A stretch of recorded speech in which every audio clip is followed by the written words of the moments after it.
She didn't even look at me when she tossed the envelope on the kitchen table. Her eyes were on the espresso machine, waiting for it to hiss. "Sign it," she said. It wasn't a request. It wasn't even angry.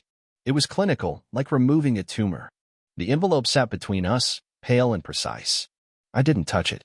I just watched Elena stir sugar into her coffee with the same hand that had worn my wedding band for 7 years. The ring was gone. I didn't ask where it went. I could still smell her skin from the night before, could still feel the warmth of her thigh brushing mine beneath the sheets. The way she curled against me like nothing was coming. Like she wasn't planning this while I lay there, half asleep and stupid. But I wasn't surprised, not really. Just disappointed in how neatly she executed it. She took a sip, closed her eyes. Then she said it. "You'll need to leave today. The house we built together, the mortgage I paid, the life I thought we were sharing, it was already hers. She inherited $10.4 million 3 weeks ago. Her mother's sudden death, the sealed will, the trust accounts, all of it locked tight until now. I wasn't mentioned once. Not in the obituaries. Not in the legal readout. Her family had always kept me at a polite distance. I mistook it for formality. Turns out, I was an accessory. An interim. A placeholder while she waited for her real life to begin. I didn't yell. I didn't ask why. I just nodded, walked past her into the bedroom, and pulled my bag from the top shelf. She followed. "You're not taking anything from here," she said sharply. I kept packing. She raised her voice. Then I heard the front door swing open. Her brothers. They were quiet at first. One of them, Mark, said something like, "We don't want trouble." But trouble had already happened. When I reached for my bag, she grabbed my wrist. I didn't flinch. Then I felt their hands, heavy, calloused, built from the same blood that decided I wasn't welcome anymore. They dragged me by my hair out into the yard, onto the street. I didn't fight, not even when my knees split open on the concrete. Before they shut the door, I said one thing, calm, measured. "You'll regret this. Greatly. Regret doesn't come from punishment. It comes from truth, from exposure. And the thing about people like Elena? They never expect you to be watching." 2 days after they threw me out, I had access to our shared cloud storage. She hadn't revoked the password yet. She never thought to. Most people delete things they're ashamed of. She kept hers cataloged. Photos of him, Dominic. Older, thinner, married. Same hotel room every Thursday. Receipts, restaurant bills. One for a prenatal massage from 6 months ago. She told me the miscarriage was sudden, that it was mine.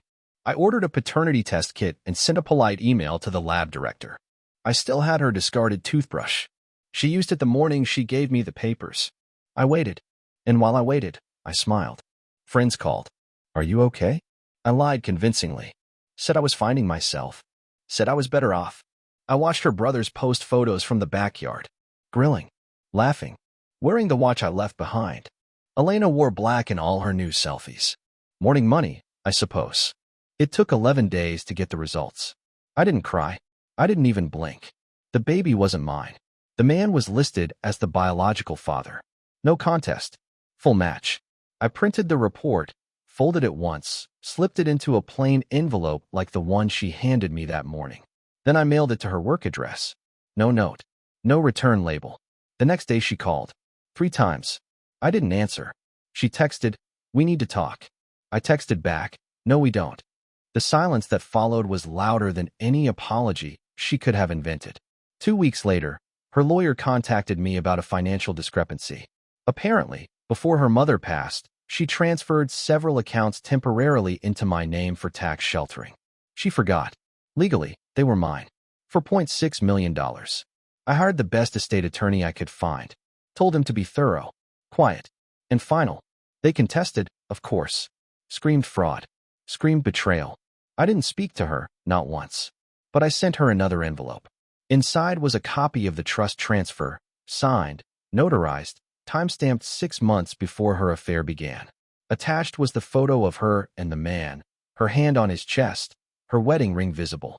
On the back, I wrote, "You should have been more careful." She lost half the fortune trying to reclaim what was never hers to begin with. Her brothers never reached out again. I assumed they learned the cost of dragging someone out by the hair. I bought a quiet condo downtown. Nothing extravagant. Just walls that don't lie. Sometimes I wake in the middle of the night and remember the sound of the espresso machine. The way she didn't look at me. I used to wonder if she felt guilty. Now I understand. Guilt requires a soul. She only had ambition, and I let her bury it beside me in the bed we shared. Not anymore.